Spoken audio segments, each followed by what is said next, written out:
Hello and welcome to Chapter 4, a geographic profile of Europe. If we're going to talk about Europe, it is important to define what I mean by Europe as a region. Traditionally, Europe is classified as one of the world's 7 continents, but we will notice it's not actually a distinct landmass, whether Europe and Asia combine to a Eurasia continent. Europe is the cultural region, we're going to define it here, made up of countries lying to the west of Turkey, Russia, Belarus, Ukraine, and Moldova. That is how this text in this class defines Europe. The traditional physical dividing line between Europe and Asia is drawn at the Ural Mountains down to the Caucasus, which technically places the majority of the above-mentioned countries within Europe. Here we have a map of the countries we're going to be talking about. Notice this map defines primarily the physical geographies of the countries, outlining them in red. We do have some other interesting notes on this map, such as major cities are named, water paths are made, mountain ranges are topographically shown, things of that nature. But we don't have, for example, highways or roadways or anything really about the populace. It's very much a physical map with political divisions. So now that we have an idea of what I mean when I say Europe, let's cut it up even more. Let's subdivide it into 4 main regions. The European core, which is your classically European countries, UK, Ireland, France, Belgium, microstates, Switzerland, Germany, etc. The largest populations and most important economic and political roles in Europe. Northern Europe, your Scandinavian countries, Denmark, Iceland, Norway, Sweden, Finland. Your Southern Europe, your olive-skinned countries, Portugal, Spain, Greece, Malta, etc. And then Eastern Europe, your former Soviet bloc countries, Estonia, Latvia, Bulgaria, Bosnia, Croatia, things of that. Shown here is a very, very common chart for this particular class, a basic data chart describing every country in Europe by area, population, human development index, things of that nature. Make sure to pause the video before we move on to the next slide. Take a look at this chart and try to find noteworthy parts about it. What countries are bigger or smaller than you expected? What countries are wealthier or poorer than you expected? Things of that nature. Try to find something of interest. Maybe comment it down below. A country, oh, I didn't know blankety blank had blank blank blank. Something along those lines. Since Europe does have so many countries in it, we're going to have to chop up that basic data chart into 2 sections. So again, look at this. Anything point out of interest to you? Well, Europe is not necessarily large geographically. The entirety of Europe is about equal to the lower 48 of the US. It is a great cluster of human population. About 532 million people as of 2007 live in Europe. 1 of every 13 people in the world is European. However, given that gigantic number, population density varies incredibly widely. Iceland is incredibly low density population. Netherlands, very dense. 4 countries of Europe comprise half of Europe's population. Germany, France, United Kingdom, Italy. These, as we'll get into it, are 4 major players not only in the European stage, but on the world stage. Here we have a population density heat map, showing in bright red high density populations, going down through orange to yellow, low density populations. Notice this map pairs nicely with the statistics I just told you, where high density lives, where high density doesn't. Notice also here, we have sort of a latitude correlation. The middle of Europe, high density. The extreme north of Europe, low density. I wonder why that is. Of course, we have our beloved population cartogram map, where the countries are arranged according to size based on population, so you can see what countries have large populations. Noteworthy here, nothing really truly stands out. All the large countries are about approximately the same. Spain's really not that much smaller than the UK. We also sort of have a bit of a geographic positioning here. relatively true. And another thing notice is a lot of very, very small countries, right? Montenegro down there is a fraction of a piece. Malta, Cyprus, right? These are individual countries that have incredibly small populations. As we noted before, that heat map of population density, we find certain geographic high points. The book calls these belts of energy industries and cities. Greatest population densities are found near historic sources of coal or hydroelectric power. North to south from UK to Italy, east to west from UK to Poland. Slide back a few pages if you want, and look at the map, verify this. These belts contain large cities and produce more goods and services than arguably the rest of Europe combined. Only 3 other areas of Earth resemble Europe's urban industrial belt: Eastern North America, Japan, and China. And if we take a look at this table 4.2 over here, we see a few cities have dramatically larger populations than everything else. London, Paris, and Cologne, Germany, all within themselves double the population of the 4th largest, Amsterdam, the Netherlands. So, Europe has a rather large population, but we find that the population of Europe has peaked in 1997. We have a birth dearth going on here as Europe transitioned from a pre-industrial high birth death rate society to a post-industrial low birth death rate society. These low birth rates are caused by, well, for example, employed, educated women choosing not to devote time and money necessary to raise children. These fertility rates drop below the population's replacement rate, and no European country is maintaining its population solely through birth. Furthermore, Europe's population is aging very fast compared to other regions of the world. This is, of course, not a good thing. You don't want your populations to be in decline. So, some strategies offered by European countries are cash incentives, such as baby bounties to parents to have multiple children, or offering welfare benefits to immigrants to migrate to their countries. Since I brought the hot button topic of immigration in Europe, let's discuss it a little bit.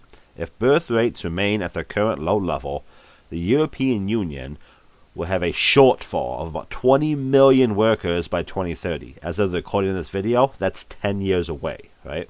The EU will need 3 million more migrants per year to prevent this shortage.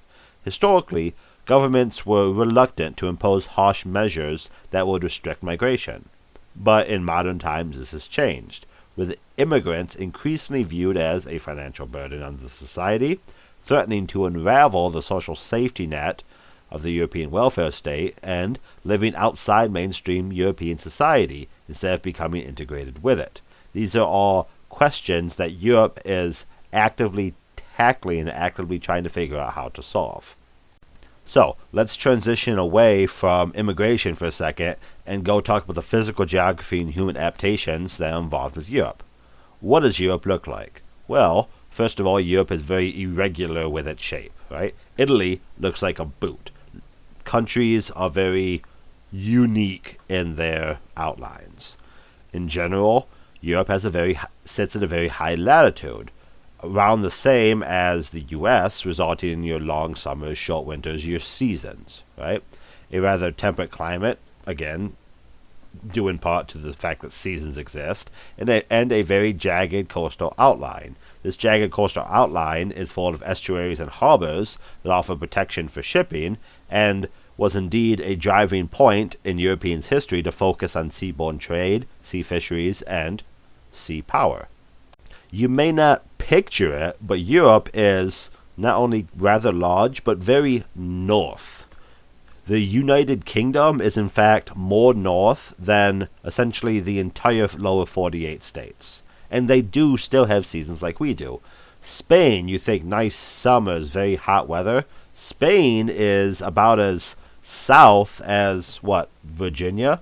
Not very different at a latitude sense.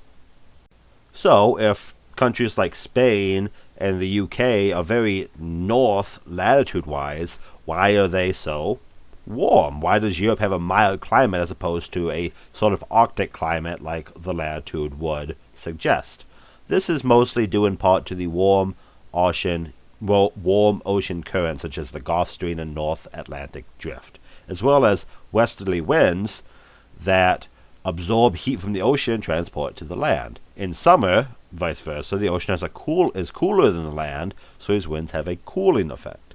These winds bring abundant moisture, allowing for an average annual precipitation in European lowlands of 20 to 40 inches.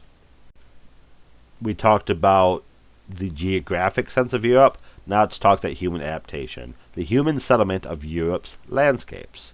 Europe's topographic features are very diverse and have been enriched by human associations of an eventful history. The northern European plain, which extends from the French-Spanish border all the way over to Russia, contains a great part of Europe's cultivated land, underlain by deposits of coal, iron, and other minerals which are important to the region's industrial development. Many of Europe's largest cities exist in this European plain, adjacent to or on top of these valuable deposits. South of this northern European plain, the region is hilly and mountainous, with notable peaks including Mount Blanc in the French-Italian border and, of course, the Matterhorn. Glaciation also played a large factor in where humans live by creating favorable sites for hydroelectric installations. Back in the day, you simply had water wheels. Now you have hydroelectric dams which produce electricity. And glacial deposition left fertile deposits for most of northern Europe to form. Here at the Matterhorn in Switzerland, you have an example of what seems like a very cold Arctic region. However, this is not indicative of Europe as a whole, but rather this particular part of Europe, because to the east and west of this particular part of Switzerland are much more temperate climates. We talked about how glacial reach not only provided estuaries and created good spots for hydroelectric activity, but also left good farmland. And this picture here, showing the maximum extent of the Pleistocene glaciation, shows you just how much farmland was available and just where this hydroelectric activity became so prominent, as well as scarring the coastlines. If you look underneath the white there, those coastlines are very jagged compared to something like Spain or Italy. This is again because of the glaciation.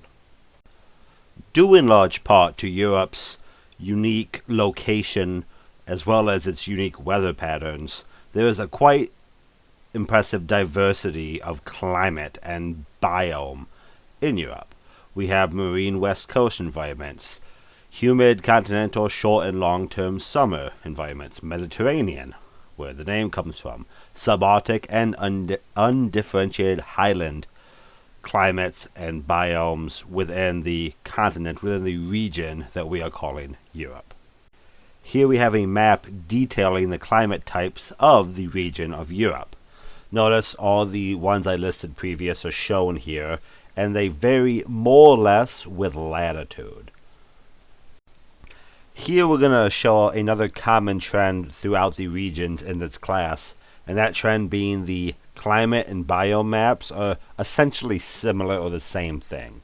Where you have humid climates, you also have humid biomes. Where you have cool climates, you have cool biomes. Where you have temperate climates, you have temperate biomes. Take a second, go back and forth between these two maps and notice the similarities. Given the extensive variety of climate and biome in Europe, we also have quite a fun collection of land use types within the European region. And this does somewhat relate to biome and climate, although not quite as a one-to-one scale as biome and climate are. If we look here, we have Mediterranean farming along, well, the Mediterranean, right? Forestry and nomadic herding near the north where you can't grow crops as well, and then mixed farming, mixed agriculture, dairy farming throughout the more temperate regions. Here we have an image of a picturesque Mediterranean landscape in Greece, and if I told you to close your eyes, picture a Mediterranean landscape, you'd be picturing this exact thing, right? The Mediterranean Ocean, the type of structure of the buildings, the color of the roofs, the greenery, all of this evokes Mediterranean because it is Mediterranean.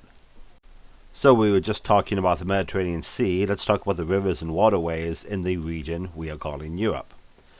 River systems, of course, are used for many different purposes. Transportation, water supply, electric generation, recreation, naturally. The Romans used rivers for transportation, and today, rivers still make it possible to move cargo at very low costs. The Dutch developed the pound lock system for canals, for moving up rivers. The Rhine and Danube rivers cross many countries, and of course important arteries even today for the flow of goods. Some seaports that you might know already would be, of course, London on the Thames, Antwerp, Rotterdam, Hamburg, places like this. These are all very important, very well-known waterways and seaports. I'm sorry if I screw up the pronunciation. I'm not perfect at all this stuff, but I do try. Now let's leave the physical aspect and dive into the cultural and historic geographies of Europe. Europe, of course, is a region marked by extraordinary cultural diversity. Many countries crowded into a relatively small land area that beg and draw from each other, but also are very distinct within themselves. This richness can be experienced through a brief train ride of Europe. Europe has birthed many old and great civilizations, including the Greek and Celtic peoples in the first millennium BCE. And since these cultures developed so strong and so early, many language families also are derived from Europe. The Romance languages such as Italian, French, Spanish, the Germanic languages, English, Dutch, Danish, and of course Slavic languages such as Czech, Polish, and Russian. This map of the languages of Europe shows not only the diversity of the languages, but also the general locations. You notice you have your Germanic languages all centered around Germany, Romance languages in Spain and France, your Slavic languages moving more towards the east, and a few noteworthy weird languages centered around. Besides language, religion also took a very strong foothold in Europe from very early on. Christianity became the dominant religion in Europe after it was embraced by Emperor Constantine in the 4th century. From that becomes the Roman Catholic Church. Constantine was a Roman emperor, right? Which is the largest of the European religious groups. As of the making of this slideshow, on 280 million followers. The Eastern Orthodox Church, also very large, developed in Constantinople as a rival to the Roman Catholic Church. And of course, the Protestant movement of the 16th century also came from Europe. You have the Church of England, Calvinism, Lutheran Protestantism. All of these have, of course, grown, developed, and flourished. Nowadays, Islam is becoming a fast-growing religion in Europe, as well as Europe itself being increasingly secularized, leaving religion. There's, of course, a strong Jewish population in Europe today. The map of the religions of Europe is a bit more closed in than the languages of Europe, but you still have quite a diverse collection. The Church of England, prominent in England, no surprise there. Roman Catholicism, prominent throughout. Calvinism, oddly enough, is notable in northern England and Scotland, for example, as shown here. Eastern Orthodox, as you go east. Muslim majorities existing closer to the Middle East as well, and concentrations of Judaism and Muslim scattered throughout. If you want to talk European religion and European growth and development, you of course need to run into colonialism and the consequences of it. The Silk Road was a very important global trade route in the mid-century, connecting China to Venice. The balance of world affairs started to shift to Europe with the beginning of the Age of Discovery in the 15th century. This process of exploration and discovery began with the Portuguese expeditions down the west coast of Africa. Explorers were the vanguards of a global European invasion that would bring missionaries, soldiers, traders, settlers, and administrators literally throughout the world. The Columbian Exchange was an important reshaping of the Earth's biogeography. transferring plants and animals from one place to another, allowing Europe's conquest of the Americas. It may not be apparent in today's world that the plants you find growing in certain parts of the world were not in fact native to that world. As we see this table here separating diffused from Old World to New World and diffused from New World to Old World. But maize, potatoes, tomatoes, tobacco, these things were brought from the New World to the Old World, from the Americas to Europe. And then things such as onions, lettuce, rice, coffee, bananas were actually Old World, European, Arabic, African agricultural products brought to the New World. And that's where, when you think of coffee, you probably think of, right, the Caribbean, places like that. You tend not to think of coffee as an Old World product, but in fact it is. Likewise, things as tomatoes weren't in the Americas initially. They had to be brought here. Peanuts had to be brought here. Chili peppers had to be brought here, right? You think of Spanish and Mexican cuisine, you think of chili peppers. Well, that's a post-Columbus invention. Europe became awash in cash and talent following the discovery and the Age of Expedition. Europe had significant material and cultural reaches, which the colonial system built on to make it the world's wealthiest region for many, many centuries. This led further into achievements in shipbuilding, navigation, manufacturing and handling of weapons, which then further gave Europe decided advantages. If you go to a new area that has literally spears and shields, and you're bringing guns and metal weapons, you're probably going to win the fight. The foundations of modern science primarily came out of Europe. Yes, there is a very strong argument for Chinese and Arabic contributions to science, but if you think of a scientist from 1400s to the 1700s, you're probably thinking a European one. The first world region to evolve from an agricultural to industrial society was Europe, again, based primarily on everything we've talked about before. Well, Europe was originally the first world power, about 90% of the world's manufacturing output as of 1900. As time progressed, Europe's preeminence in the world trade and industry reduced dramatically. Why did it reduce? Well, World War I and World War II would be big factors of this. Those were battles that took place mainly in Europe, destroying Europe, allowing the US and the Soviet Union to grow. Likewise, there was a major shift in global manufacturing patterns to China, Mexico, Taiwan, places like that, and of course a dependence on outside sources of energy that Europe mined up itself, so it had to go elsewhere for energy. These all contributed to Europe's reduction in preeminence, but Europe is still a very important world player.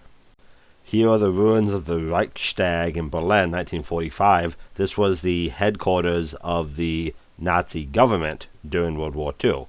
This is a small example of what took place over the course of 30 some odd years, utterly destroying Europe and allowing non-European parts of the world to go and prosper and take over as, again, world leaders in economic terms. Another interesting fact about Europe is the difference between Eastern Europe and Western Europe, namely the amount of wealth and the cultures surrounding them. Trends date to at least the 1870s, when per capita incomes in the West were almost twice as much as those in the East. After World War II, the Eastern European countries were essentially colonized by the Soviet Union into Soviet bloc states. These served as vassal states that gave much human and material resources to the service of the motherland, the Soviet Union. With the dissolution of the Soviet Union in 1991, some of these countries were eventually accepted into the EU, the European Union, but it's still an ongoing process. We talked about Europe's economy. Let's go a bit deeper into that. What is Europe's economy? Agriculture was, of course, an original foundation of Europe's economy and is still, to this day, very important. Many advancements agriculturally existed after the 1500s. the introduction of new crops from the New World, such as potato, new systems of crop rotation, various scientific advancements, industrial cities providing markets for farmers, and of course protections of the economic side of farming via tariffs and subsidies. These things combined with fishing produced a very strong component in the European economy. Of course, an agricultural economy does not become a world leader. Europe had a post-industrial economy shift from energy-hungry, labor-costly, and polluting industries towards service-based, high-tech goods industries. These industries do not employ as many people as perhaps the old manufacturing sector, and this can cause unemployment problems. A solution some European countries have had is to adopt a welfare state program that uses resources collected through high taxation to provide, you could call it, generous social services to their citizens. We've talked a bit about the EU, the European Union, on previous slides. Let's discuss it primarily here a bit more. The European Union is headquartered in Brussels, Belgium. It is, without a doubt, the most important of Europe's supranational organizations. Beginning in 1957 as the European Economic Community, or the Common Market, its member states initially included France, West Germany, notice again, West Germany, Italy, Belgium, Luxembourg, and the Netherlands. It was initially designed to secure the benefits of large-scale production by pooling resources in markets of its member states. Tariffs were eliminated on goods moving between member states. Restrictions on the movement of labor and capital between member states was very much eased. Monopolies that restricted competition were discouraged, and a common set of external tariffs were established to regulate imports. Essentially, it allowed these smaller nations, again with the rise of US and USSR, it allowed these smaller nations to collectively bargain as one, creating a union, right? In 1993, the European Union became the new name of this supranational organization, and they continue to add members and keep growing and growing and growing. As of the recording of this presentation, Britain has left the European Union with Brexit, so it'll be interesting to see how that all relates. Here we have a map of the members of the European Union color-coded by when they joined. As you can see, as time has been going on, it's been moving more and more east, and if the country is white, it's because it's not in the European Union. Notice Norway up at the top there actually withdrew its application. The reason why a country would want to be in or not be in the European Union would be very much dictated on the individual aspects of the country. Of course, this map's from 1997. If this map was reprinted nowadays, we'd add certain countries, and most notably, we would be removing the United Kingdom. Since you had all the European countries acting as one state for trade purposes, they introduced the euro, or a single European Union currency, in 1999 as the centerpiece of the European Economic and Monetary Union. The European Central Bank decides interest rates and other critical decisions for this central currency. The believed advantages of a common currency, of course, would be lower transaction rates, more certainty for investors, enhanced competition, more consistent pricing, and restrained public spending, reduced debt, and tame inflation. This is the argument for all these different countries using the same currency. Again, it is noteworthy that not every country in the European Union uses the euro. Notice the UK never joined up for that. They still use the British pound, and many of those Eastern Bloc countries that joined more recently have yet to adopt the euro. So being in the European Union does not mean you use the European Union's currency. You can still have your own currency. In 2004, many former Soviet Bloc Eastern European nations all joined the EU. Examples being Poland, the Czech, Lithuania, Malta, Slovakia. This created a boost in the EU's population of 450 million people, and topped the economy of the EU at $10 trillion. Noteworthy here is that these countries that joined were much less wealthy than the already entrenched EU states. The old EU countries have 95% of the wealth even after these 10 countries joined. As we've discussed previously when talking about the economic downfall of Europe and the subsequent formation of the European Union, Europe underwent two very profound, very devastating wars, World War I and World War II.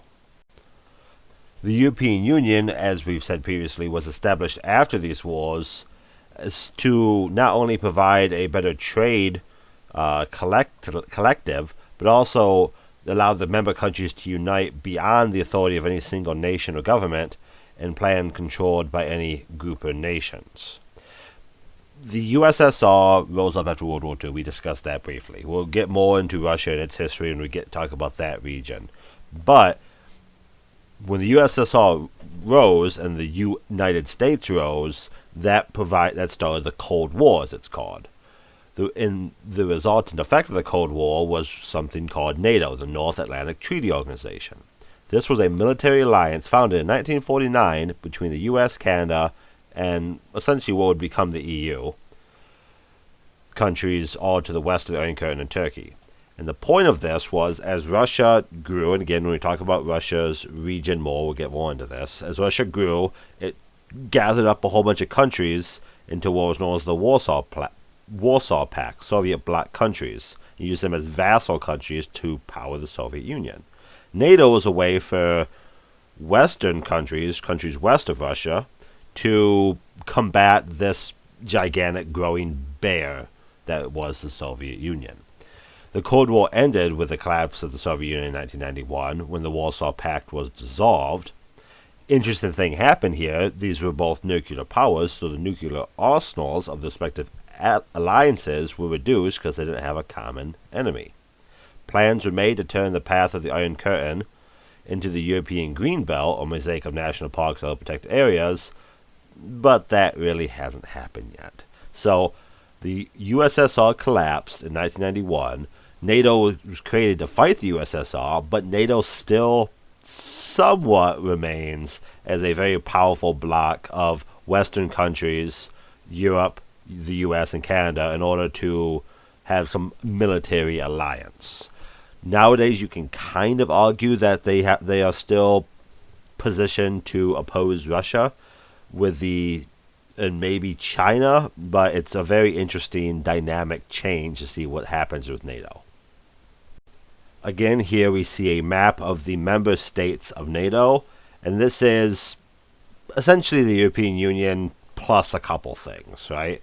Norway is in NATO but not in the EU. Sweden and Finland are in the EU but not in NATO, and that's because the EU is more of a financial collection and NATO is more of a defensive collection. But they both more or less encompass the entirety of Europe. So what are some of the interesting aspects of the EU? The EU would like to move toward a situation in which there are no passports, visas, or any control issues with their internal land, sea, and airport frontiers between member countries. Meaning you could travel wherever you wanted in the EU, and it was like traveling within your own country. The Schengen, I'm sorry if I mispronounced that, agreement seeks this integration, allowing for the free circulation of peoples between nations that signed the Schengen Agreement. Member states exercise common visa, asylum, and other policies at their external borders. Of course, if you allow people to travel between countries unabated, you have to worry about people you don't want entering your country not having a way to prevent them entering, such as cheap Eastern labor, terrorists, or general anti-immigration fears. So the European Union is sort of, you could think of it as what the United States did with all its different states. Each state has its own level of autonomous power, but they all collectively act as one for military and financial purposes. And so much you can go from Wisconsin to Minnesota without any issue. That's what the European Union is attempting to do. So there are some very interesting similarities between America and Europe. Also notable differences. A concept of social justice exists in Europe with the welfare state and things like that. That is very tentative at best in America. Public education spending, very different levels between Europe and America. The best educated students in the world, a lot of them reside in European countries. Gasoline tax is something, if you travel to Europe, you notice right away. Gasoline's very expensive. Views on U.S. cultural industries such as Hollywood. That's another noteworthy difference. That can be, I think that's more of a discussion for a film class than a geography class, but it's something interesting to think about. Look at European films and American Hollywood films and why they differ so. The allowance of questions of spirituality in political debates is something that is very open and very obviously a part of American discourse, but parts of Europe can be very secular, where spirituality isn't really in the discussion. The EU has more or less outlawed the death penalty, where it's still a very hot button issue here in America. And of course, other various geopolitical fronts. So the EU, the European region, and the Americas have many similarities, but they have many distinct divergent differences that create the fun world we live in today. So, we've talked about the various ideas, the human, the physical natures of Europe. Let's get a bit more into the sections of Europe, specifically of the European core, and then North, South, and Eastern Europe. The European core would be what you generally consider the bullseye of Europe. The densest, most urbanized, most prosperous, lowest employment section of Europe. These are your mainstay European countries. Your Anglo-Saxon countries, if you will. They have the most productive agriculture, arguably the most conservative politics, but that's a 2007, 2011 view, not necessarily a modern view. So that's a debatable talking point. Greatest concentration of highways and railroads, again, due to the urbanization. And the highest levels of crowding, congestion, and pollution, again, due to the urbanization. One of only 4 world regions classified as a major cluster of continuous settlement. The interesting part about the European core is the structure and the amount of wealth residing in it is very unique in not only how strong it is today, but how it's been a constant high point of all of the things listed here for the past, 1,000 years maybe? And that's something that the European core countries, Germany, France, the UK especially, can attest to. This is a part of the world that has been very important in terms of financial, humanities, sciences, for an entire millennium. We've been talking a lot about Europe and the EU, but if you zoom in on the British Isles for a second, you get a very unique look at what a continuous multicultural mishmash on a micro scale even exists. Because you think of Britain, you probably just think of Britain. But Britain is in fact made up of 5 different territories, and one of those, Northern Ireland, is on a separate landmass that technically has a separate country. It's very unique. Take a couple seconds, look at this map, and try to figure out what's going on. The British Isles, the United Kingdom, and England all describe different things, but they all take place in this exact same map. So let's start talking specifics. We looked at a map of the British Isles. Let's talk the United Kingdom, specifically England, Scotland, Wales, and Northern Ireland. Although, granted, given Brexit, that list may be changing. Who knows? Arguably, it was at one time the world's strongest country. From the defeat of the Napoleonic France 1815 to the start of World War II around 1914, Britain was the dominant force in the world. The British Empire once covered a quarter of the Earth's landmass. The sun never set on the British Empire. Much of the world has strong British roots. English is arguably the most important language in the world, although the US has played a big part in that. And London is one of the most populated, one of the most dense, one of the culturally most rich cities in the world. A true world city. Adjacent to the United Kingdom is Ireland, a resilient Emerald Isle. You've heard that phrase before, right? The Irish economy can be considered something of a Celtic or Celtic, however you want to pronounce it, tiger. A traditionally low-ranking economy that's doubled in size in the 90s. This economic growth was boosted with the emergence of high-tech industries. A strong economic growth, about 7% annually, was enjoyed between 1999 and 2007, and then the entire world hit a recession not long after that, right? The history of Ireland, of course, cannot be talked about without talking about the potato famine, which killed about 10% of the population due to a over-reliance on one particular crop that went bad for a stretch of time. And of course, the conflict in Northern Ireland between the IRA and the British rule, or the Protestants and the Catholics, that went throughout the second half of the 20th century. Arguably, the next most important country in Europe besides England would be France.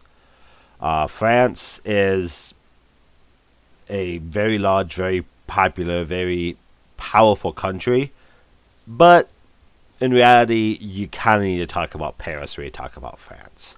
Paris is a primate city.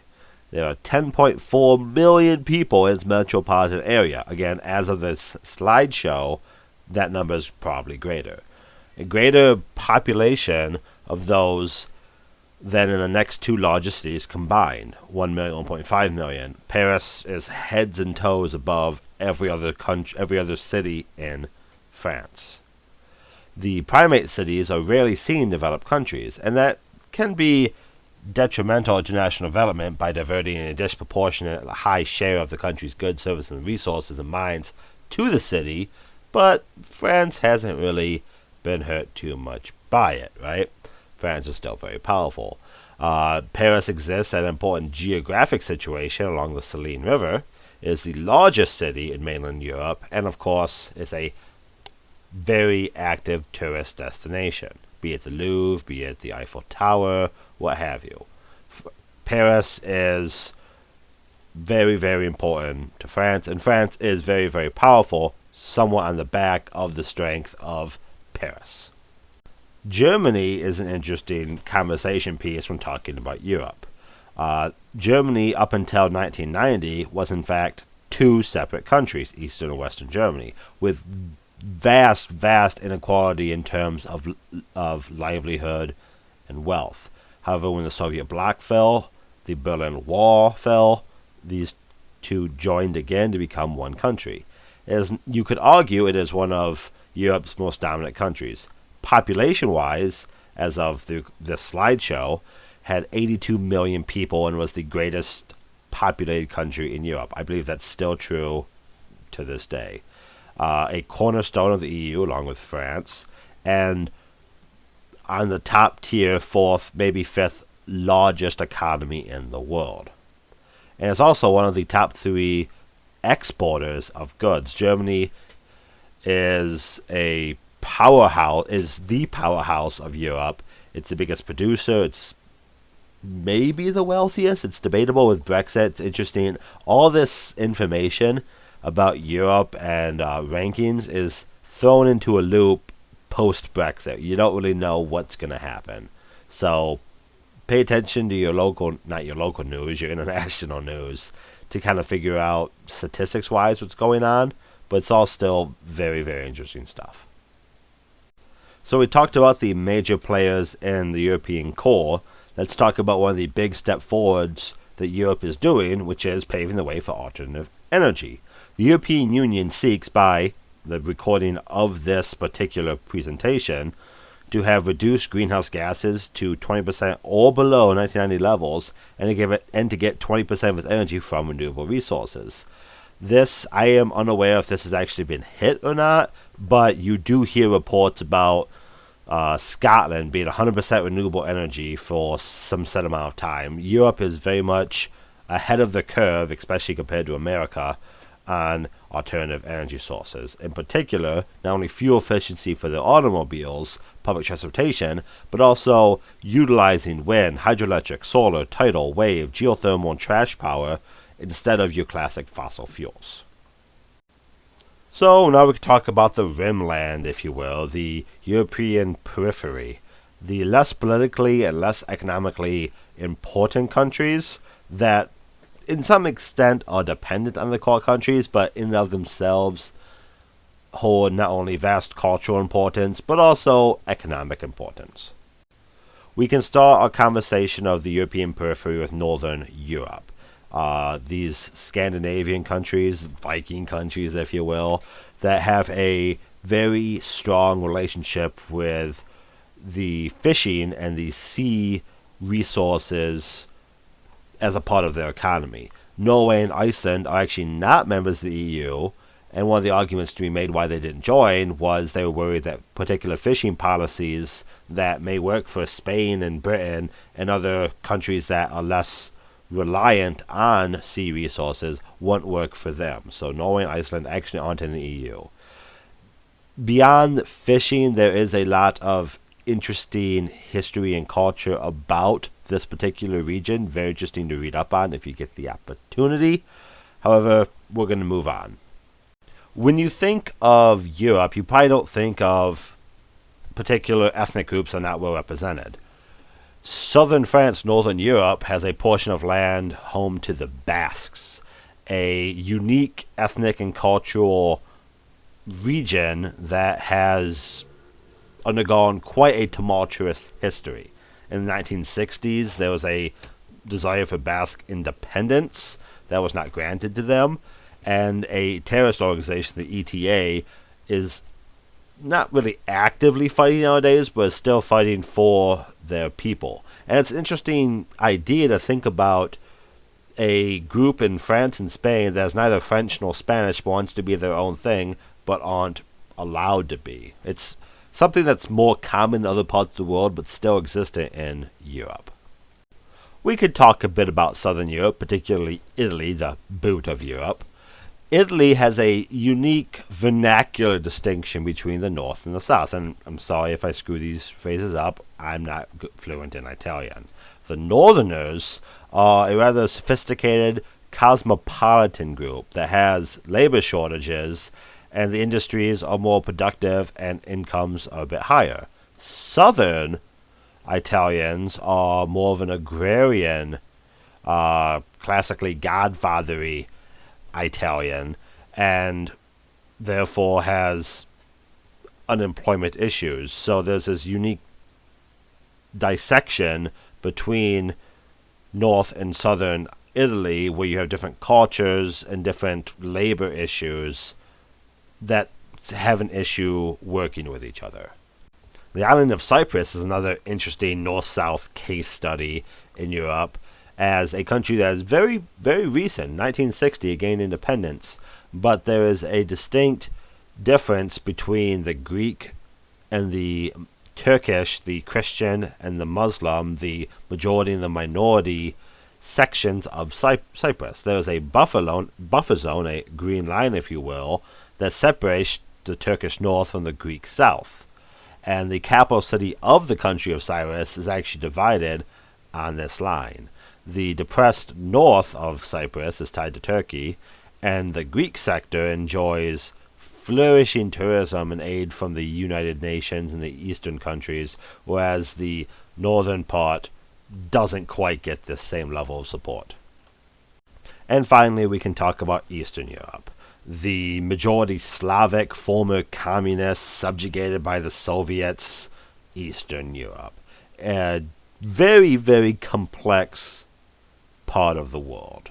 The Eastern Europe as a shadow belt, if you will, a large strategically located region composed of conflicting states caught between the conflicting interests of even more powerful states. So the Eastern Union, the Soviet bloc states, fight amongst themselves while they are being proxies for wars between much more powerful countries. These countries were called satellite states, as we've talked about before, because they were ran by Moscow, the USSR. Here we can see a map of time with the dissolution and the breakage of the Eastern European Soviet bloc states from just a few countries, and as recent as the 1830s. 100 years later, the Austrian and the Ottoman empires are destroyed by World War I, creating Yugoslavia, Bulgaria, Czechoslovakia, and then with the disillusionment of the USSR, of the Soviet state, Poland gets chopped up into Belarus and Ukraine. Czechoslovakia gets broken down into the Czech Republic and Slovakia. Yugoslavia gets shattered into 7 countries down there. A lot has happened in a very short amount of time between these, in this particular area of the world, based on cultural differences, based on economic priorities, based on the big guys to the east and west of them calling the shots and them just having to fall in line. A lot of interesting stuff in Eastern Europe. Particularly in the Eastern Europe, we need to talk about Balkanization, or the Balkan regions, a political geographic term for the fragmentation to ethnically based continuous units that took its name from, again, the disharmony in the Baltic region. As the Iron Curtain fell, as the Soviet Union collapsed, Yugoslavia, the one I talked about previously, began to fracture along ancient ethnic fault lines, dissolving into many, many, many countries. The bad part about this is, since you have wars and conflict based on ethnic lines, you get ethnic cleansing, forced immigration, or murder of ethnic groups within certain territories. Serbia would, of course, be a very good example of this. This is a whole can of worms I can't go into in this particular conversation, but well worth your time and investment to research yourself. And finally, we're going to end our conversation with the Roma, the Gypsies. The largest of Europe's ethnic minorities, about 12 million. Romania, holding about 2.5 million of these, are originally from India and speak a language similar to the language spoken in the Indian subcontinent. They are very maligned throughout the entirety of Europe, generally live a gypsy lifestyle. The phrase comes from something, right? And are very poor, are subject to prejudice and discrimination and ridicule commonly, and are a depressing way to end this slideshow in this particular class. I've talked about a lot here. I highly encourage you, if any of this stuff has sparked your interest, any of these countries have sparked your interest, please look into it more outside of this class. Each of these conversations, these past 10 slides, each of these is a class in and of itself. What happened when the Soviet bloc states fell? Why did Norway not join the EU? Each of these topics, what is going on with the gypsies? Each of these topics is very unique, very interesting, and well worth your time. Again, if you have any questions at all, please post them in the comments below. Have a conversation. Thanks for listening. See you in the next chapter.